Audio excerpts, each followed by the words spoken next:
जरूर। UPSC JPSC BPSC का कठिन है सफर, मेहनत से लिखेंगे इतिहास, न छोड़ेंगे कोई कसर, कोई कसर। आगे बढ़ ना रुक ना हार मान, युवा का साथ लगा।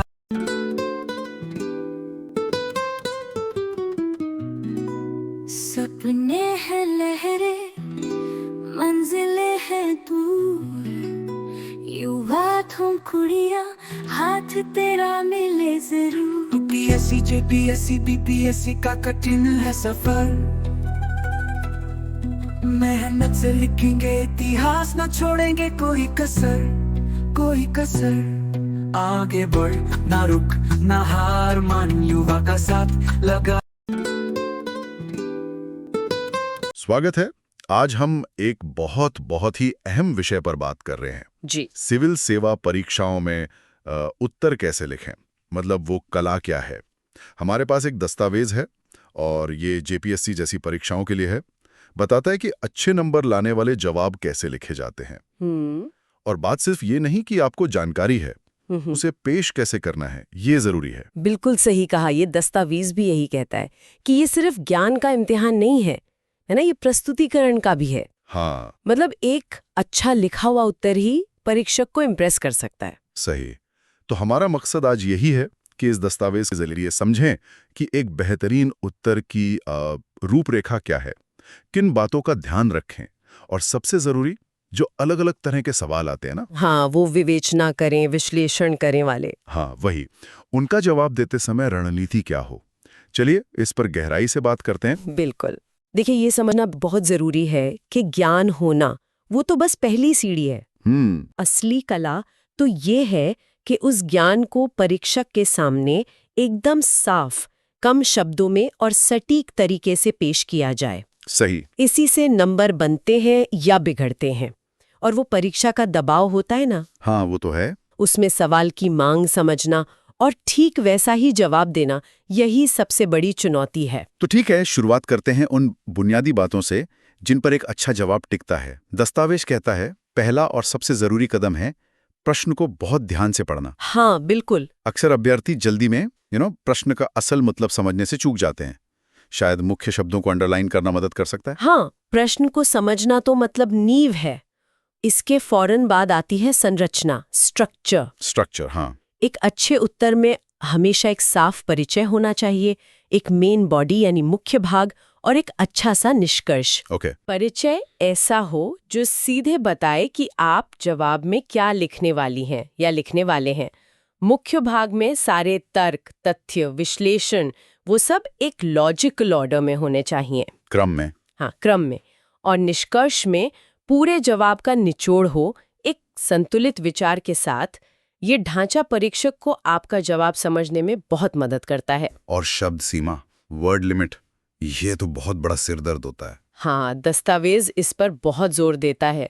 लिखने के फ्लो में अक्सर हम बह जाते हैं, तो गैर जरूरी विस्तार से बचना कितना जरूरी है। बहुत जरूरी है। संक्षिप्त होने का मतलब अधूरा होना नहीं है, कम शब्दों में पूरी बात कहनी है।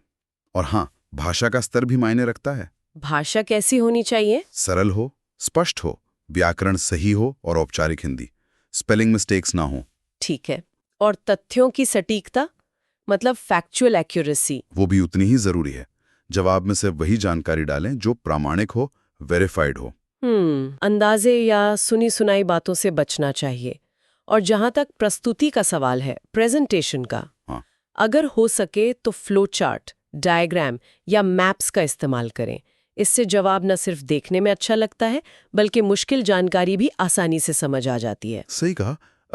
परीक्षक के लिए भी कॉपी जांचना आसान हो जाता होगा। बिल्कुल। अच्छा, तो सिर्फ लिखना ही नहीं, उसे सजाना भी जरूरी है। और वो उदाहरण देना, ताजे आंकड़े या हाल की कोई घटना का जिक्र करना, इससे भी वजन आता है जवाब में, है ना? यही बहुत वजन आता है। इससे पता चलता है कि कैंडिडेट सिर्फ किताबी कीड़ा नहीं है, उसे आसपास क्या हो रहा है वो भी पता है। उदाहरण और आंकड़े आपके तर्कों को मजबूती देते हैं। और एक और बहुत जरूरी बात है वस्तुनिष्ठता, ऑब्जेक्टिविटी। ऑब्जेक्टिविटी मतलब जवाब लिखते समय अपने व्यक्तिगत झुकाव या पक्षपात से बचे। अगर सवाल में किसी मुद्दे के अलग-अलग पहलुओं पर बात करने को कहा है, तो सभी पक्षों को संतुलित तरीके से पेश करना जरूरी है, भले ही आप पर्सनली किसी एक तरफ ज्यादा सहमत हों। हाँ, ये संतुलन बनाए रखना तो मुश्किल हो सकता है, खासकर ऐसे विषय जो थोड़े विवादास्पद हों। हाँ, पर जरूरी है। और समय, टाइम मैनेजमेंट, हाँ, ये भी तो एक बड़ी चुनौती है। परीक्षा में हर सवाल के लिए लिमिटेड टाइम होता है।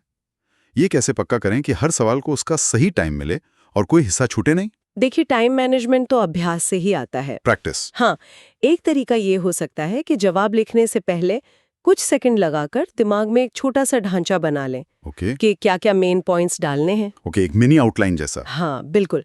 इससे लिखते समय भटकने का चांस कम होता है और समय बचता है। और हाँ, सवाल के जितने भी हिस्से हों, सबका जवाब देना जरूरी है। और अंत में अगर कुछ मिनट बच जाएं, तो जवाब को एक बार तेजी से पढ़ लेना चाहिए। स्पेलिंग या व्याकरण की गलतियां ठीक हो जाती हैं। हाँ, रिवीजन तो हमेशा फायदेमंद होता है। चलिए, ये तो हो गया बुनियादी उसूल। अब आते हैं उस हिस्से पर जो अक्सर मतलब कैंडिडेट्स को सबसे ज्यादा कंफ्यूज करता है, वो सवाल में इस्तेमाल होने वाले खास शब्द, कीवर्ड्स। हाँ, कीवर्ड्स। हाँ, जैसे विवेचना करें, विश्लेषण करें, मूल्यांकन करें। हाँ, वही। हर शब्द का अपना एक खास मतलब और मांग होती है। चलिए, विवेचना करें से शुरू करते हैं। डिस्कस या इलैबोरेट, इसका ठीक मतलब क्या है और इसे कैसे अप्रोच करें?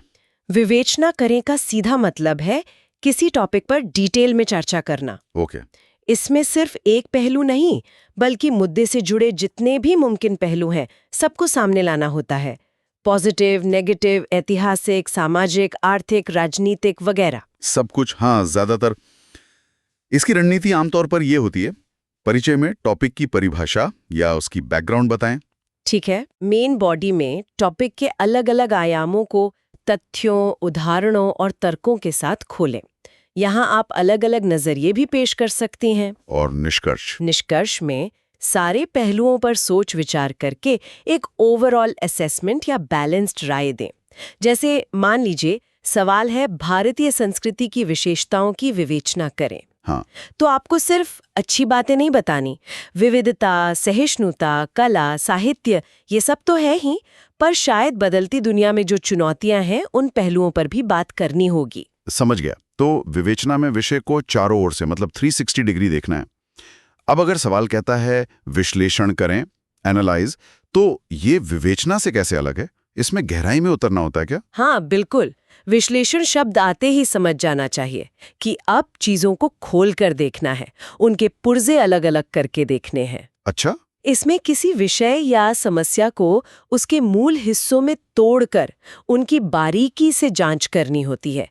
क्यों हुआ, कैसे हुआ, इसका क्या असर पड़ा। ओके, तो रणनीति क्या होगी? रणनीति में परिचय में विषय और विश्लेषण का मकसद बताएं। मेन बॉडी सबसे अहम है। यहाँ विषय को लॉजिकल हिस्सों में बांटे और हर हिस्से का गहराई से परीक्षण करें। गहराई से? हाँ, इसमें कारण, प्रभाव, महत्व, कमियां, इन सब पर ध्यान दें और अपने तर्कों को तथ्यों, आंकड़ों और उदाहरणों से मजबूत करें। और निष्कर्ष में अपने विश्लेषण के आधार पर मुख्य बातें बताएं और अगर हो सके तो कुछ सुझाव या समाधान भी दें। जैसे भारत में बेरोजगारी की समस्या का विश्लेषण करें। यहाँ सिर्फ ये बताना काफी नहीं कि बेरोजगारी क्या है, आपको उसके प्रकार, कारण, आर्थिक, सामाजिक, शैक्षिक, अलग-अलग सेक्टर्स पर उसका असर, सरकारी नीतियों का कितना असर हुआ और आगे क्या हो सकता है, इन सब पहलुओं का विश्लेषण करना होगा। यानी विश्लेषण में चीरफाड़ ज्यादा है। हाँ। अच्छा, कुछ शब्द सीधे लगते हैं, जैसे वर्णन करें, डिस्क्राइब। हाँ। क्या ये वाकई उतना ही सीधा है? तुलनात्मक रूप से ये सीधा है। हाँ, इसका मुख्य उद्देश्य किसी विषय, व्यक्ति, स्थान, घटना या प्रक्रिया का जितना हो सके उतना डिटेल्ड और फैक्चुअल ब्यौरा देना है। अच्छा। यहाँ आपकी विश्लेषण क्षमता से ज्यादा आपकी जानकारी और उसे क्रम में पेश करने की क्षमता परखी जाती है। ठीक है, तो इसकी रणनीति सरल है। परिचय में टॉपिक का छोटा सा परिचय दें, मेन बॉडी में सभी जरूरी और प्रासंगिक तथ्यों और विशेषताओं का एक लॉजिकल सीक्वेंस में वर्णन करें। जैसे अगर किसी घटना का वर्णन है तो कब, कहाँ, कैसे, कौन शामिल थे, क्या हुआ, ये सब। ठीक है। निष्कर्ष में उस विषय का ओवरऑल महत्व या असर बता सकते हैं। उदाहरण के लिए स्वतंत्रता संग्राम में गांधी जी की भूमिका का वर्णन करें। इसमें उनके मुख्य आंदोलन, विचार और काम, इनका एक क्रम में ब्यौरा देना होगा। ठीक है, अब आते हैं मूल्यांकन करें, ओके। इवैल्यूएट। इसमें तोल-मोल करना होगा, है ना? फायदे और नुकसान दोनों देखने होते हैं। बिल्कुल। मूल्यांकन का मतलब ही है किसी चीज की कीमत या महत्व आंकना। इसमें किसी विषय, नीति, कार्यक्रम या घटना की प्रभावशीलता, उसके गुण, दोष, सफलता, असफलता या महत्व का एक क्रिटिकल असेसमेंट करना होता है। Critical assessment. हाँ, यहाँ सिर्फ जानकारी देना काफी नहीं है, आपको अपना जजमेंट भी देना होता है, लेकिन तथ्यों और तर्कों के आधार पर। अच्छा, तो रणनीति ये है, परिचय में विषय और मूल्यांकन के आधार क्राइटेरिया बताएं। मेन बॉडी में विषय के पॉजिटिव और नेगेटिव दोनों पहलुओं पर बराबर ध्यान दें। तथ्य, उदाहरण, आंकड़े इस्तेमाल करके अपने मूल्यांकन को वजनदार बनाएं। और निष्कर्ष में एक संतुलित मूल्यांकन पेश करें और अपनी साफ राय या सुझाव दें। जैसे भारत में डिजिटल इंडिया अभियान की सफलता का मूल्यांकन करें। हाँ। इसमें आपको बताना होगा कि अभियान अपने मकसदों में कहाँ तक सफल रहा, यानी उपलब्धियां, और कहाँ कमियां रह गईं, यानी चुनौतियां, और फिर एक ओवरऑल निष्कर्ष देना होगा। ये दिलचस्प है कि मूल्यांकन में अपनी राय देनी है, लेकिन ऑब्जेक्टिविटी रखते हुए। अच्छा, अगला कीवर्ड है तुलना करें, कंपेयर। इसमें तो साफ है कि समानताएं और अंतर बताने हैं। हाँ, तुलना करें का निर्देश एकदम स्पष्ट है। इसमें 2 या 2 से ज्यादा विषयों, अवधारणाओं, घटनाओं या व्यक्तियों के बीच की समानताएं और असमानताएं बतानी होती हैं। इसकी रणनीति क्या होगी? परिचय में उन सभी विषयों का छोटा सा परिचय दें जिनकी तुलना करनी है। मेन बॉडी में तुलना के साफ आधार तय करें, जैसे उद्देश्य, विशेषताएं, प्रभाव, और फिर पॉइंट वाइज या पैराग्राफ में समानताएं और अंतर बताएं। Point wise? हाँ, या फिर तालिका, टेबल बनाना यहाँ बहुत असरदार हो सकता है। हाँ, टेबल से आसानी होती है। परीक्षक को एक नज़र में तुलनात्मक बिंदु दिख जाते हैं। निष्कर्ष में तुलना के आधार पर मुख्य निष्कर्ष बताएं, और शायद ये भी कि इस तुलना का क्या महत्व है, जैसे वैदिक और बौद्धिस्ट शिक्षा प्रणाली की तुलना करें। ओके। इसमें दोनों की लक्ष्य, पाठ्यक्रम, पढ़ाने का तरीका, गुरु शिष्य संबंध, इन सब पॉइंट्स पर समानताएं और अंतर बताने होंगे। तालिका का सुझाव वाकई अच्छा है, इससे प्रेजेंटेशन साफ हो जाती है।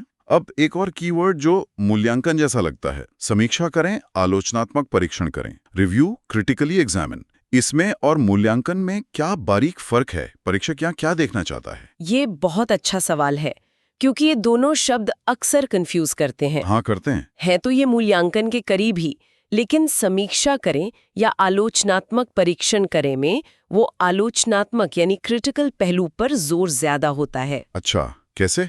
इसका मतलब सिर्फ गुण दोष गिनाना नहीं, बल्कि गहराई में जाकर जांच करना, मान्यताओं पर सवाल उठाना और सबूतों के आधार पर एक सोचा समझा फैसला देना है। यहाँ परीक्षक आपकी विश्लेषण की गहराई और निष्पक्षता को परखना चाहता है। ओके, तो रणनीति लगभग मूल्यांकन जैसी ही है। परिचय में विषय और समीक्षा का दायरा बताएं। मेन बॉडी में पॉजिटिव पहलू, कमियां, सफलताएं, विफलताएं, अनपेक्षित नतीजे, सुधार के क्षेत्र, इन सब पर तथ्यों और उदाहरणों के साथ डिटेल में चर्चा करें। निष्कर्ष में एक समग्र, संतुलित और आलोचनात्मक मूल्यांकन पेश करें, जिसमें सुझाव भी हो सकते हैं। उदाहरण? जैसे स्वच्छ भारत अभियान की समीक्षा करें। इसमें सिर्फ ये बताना काफी नहीं कि कितने शौचालय बने, बल्कि ये भी देखना होगा कि उनका इस्तेमाल कितना हो रहा है, लोगों के व्यवहार में कितना बदलाव आया है, चुनौतियां क्या हैं और ये अभियान कितना टिकाऊ है। समझ गया। तो आलोचनात्मक परीक्षण में जांच पड़ताल ज्यादा गहरी होती है। अब एक और आम शब्द है विवरण दें, व्याख्या करें। एग्जामिन। ये वर्णन करें से कैसे अलग है? देखिए, वर्णन करें जहां ज्यादातर क्या पर फोकस करता है, वहीं व्याख्या करें क्यों और कैसे पर ज्यादा ध्यान देता है। अच्छा, क्यों और कैसे। हाँ, इसका मकसद किसी कॉन्सेप्ट, सिद्धांत, प्रक्रिया या घटना को सरल और स्पष्ट भाषा में समझाना होता है, ताकि वो आसानी से समझ में आ जाए। इसमें किसी मुश्किल चीज को आसान बनाना शामिल है। तो रणनीति क्या होगी? परिचय में उस चीज का छोटा सा परिचय दें जिसकी व्याख्या करनी है। मेन बॉडी में उसे लॉजिकल स्टेप्स में या हिस्सों में तोड़कर समझाएं। सरल भाषा इस्तेमाल करें और जहां जरूरी हो उदाहरण दें या एनालॉजीज या चित्र इस्तेमाल करें। ओके। निष्कर्ष में उस समझाए गए विषय का महत्व या उपयोगिता बता सकते हैं, जैसे प्रकाश संश्लेषण की प्रक्रिया की व्याख्या करें। इसमें सिर्फ ये नहीं बताना कि क्या होता है, बल्कि ये भी समझाना होगा कि ये प्रक्रिया काम कैसे करती है, उसके अलग अलग चरण क्या हैं और उसमें कौन सी रासायनिक क्रियाएं होती हैं। यानी व्याख्या में समझाने पर जोर है। बिल्कुल। और अंत में एक शब्द जो अक्सर डराता है, कमेंट क्रिटिकली। इसका क्या मतलब है? आलोचनात्मक टिप्पणी का मतलब है किसी विषय पर अपनी संक्षिप्त लेकिन सोची समझी और आलोचनात्मक राय देना। संक्षिप्त? हाँ, ये आलोचनात्मक परीक्षण से कम विस्तृत होता है, लेकिन इसमें भी विश्लेषण और मूल्यांकन का तत्व होता है। आपको मुद्दे के पक्ष और विपक्ष दोनों पर संक्षेप में टिप्पणी करनी होती है और अपनी राय तथ्यों और तर्कों पर आधारित रखनी होती है। रणनीति? परिचय में विषय का छोटा सा जिक्र करें। मेन बॉडी में विषय के अलग अलग पहलुओं, आमतौर पर पॉजिटिव और नेगेटिव, पर संक्षिप्त लेकिन सारगर्भित टिप्पणी करें। तथ्यों या उदाहरणों का सहारा लें। निष्कर्ष में एक संतुलित और संक्षिप्त राय या सुझाव दें। यहाँ लंबाई अक्सर कम होती है, इसलिए मुद्दे की जड़ पर चोट करना जरूरी होता है। कोई उदाहरण? जैसे नोटबंदी के प्रभाव पर आलोचनात्मक टिप्पणी करें। इसमें आपको संक्षिप्त में बताना होगा कि इसके घोषित उद्देश्य क्या थे, वो कहाँ तक पूरे हुए, इसके पॉजिटिव और नेगेटिव आर्थिक सामाजिक प्रभाव क्या रहे, और अंत में एक संतुलित निष्कर्ष देना होगा। वाह! तो मतलब हर शब्द के पीछे एक खास मकसद छुपा है। ऐसा लगता है कि सबसे महत्वपूर्ण बात यही है कि प्रश्न में दिए गए इन कीवर्ड्स को सही से पहचानें और समझें। हाँ, बिल्कुल। और फिर अपने जवाब को उसी के हिसाब से ढालें। ये सिर्फ जानकारी देने का खेल नहीं है, बल्कि सही दिशा में जानकारी देने का खेल है। आपने बिल्कुल सही निचोड़ निकाला है। हर कीवर्ड एक तरह का दिशा सूचक है। वो बताता है कि परीक्षक आपसे क्या उम्मीद कर रहा है। हालांकि हर सवाल के प्रकार की रणनीति थोड़ी अलग है, लेकिन वो जो बुनियादी सिद्धांत हमने शुरू में डिस्कस किए थे, हाँ, जैसे संरचना, स्पष्टता, हाँ, स्पष्ट संरचना, भाषा की शुद्धता, तथ्यों का प्रयोग, शब्द सीमा का पालन, ऑब्जेक्टिविटी और संतुलन, वो सभी तरह के जवाबों पर एक जैसे लागू होते हैं। सही। और जैसा कि दस्तावेज बार बार इशारा करता है, ये सब लगातार अभ्यास से ही सधता है। एक रात में कोई एक्सपर्ट नहीं बन जाता। नहीं, बिल्कुल नहीं। लगातार लिखना, फीडबैक लेना और सुधार करना, यही सफलता की कुंजी है। तो आज की इस बातचीत से ये तो एकदम साफ है कि सिविल सेवा परीक्षा में अच्छा जवाब लिखना एक हुनर है, एक स्किल है, जिसे विकसित करना पड़ता है। बिल्कुल। ये सिर्फ ज्ञान का भंडार होने के बारे में नहीं है, बल्कि उस ज्ञान को सवाल की मांग के अनुसार एक स्ट्रक्चर्ड, साफ, तथ्यात्मक और संतुलित तरीके से पेश करने के बारे में है। सही कहा। कीवर्ड्स को समझना और उन बुनियादी सिद्धांतों का पालन करना बहुत जरूरी है। हाँ, अभ्यास, संरचना की समझ और कीवर्ड्स पर पकड़, यही मूल मंत्र है। इस चर्चा के बाद एक विचार मेरे मन में आ रहा है जिस पर शायद अभ्यर्थी सोच सकते हैं। हाँ, बताइए। क्या हर जवाब लिखने से पहले इन सिद्धांतों के आधार पर मन में या शायद कागज पर एक छोटी सी पर्सनल चेकलिस्ट बनाना मददगार हो सकती है? चेकलिस्ट? कैसी चेकलिस्ट? जैसे, क्या मैंने सवाल के कीवर्ड को सही समझा? क्या परिचय, मुख्य भाग, निष्कर्ष का ढांचा साफ है? क्या मैंने काफी तथ्य और उदाहरण दिए हैं? क्या शब्द सीमा का ध्यान रखा है? क्या मेरा जवाब संतुलित है? ये तो अच्छा आइडिया है। शायद परीक्षा के उस तनाव वाले माहौल में ये चेकलिस्ट लगातार अच्छी क्वालिटी वाले जवाब लिखने में मदद कर सके। ये बस एक विचार है, सोचने के लिए। नहीं, ये बहुत ही उपयोगी विचार है। और इसी विचार के साथ मुझे लगता है आज की हमारी ये गहन चर्चा यहीं समाप्त होती है। जी।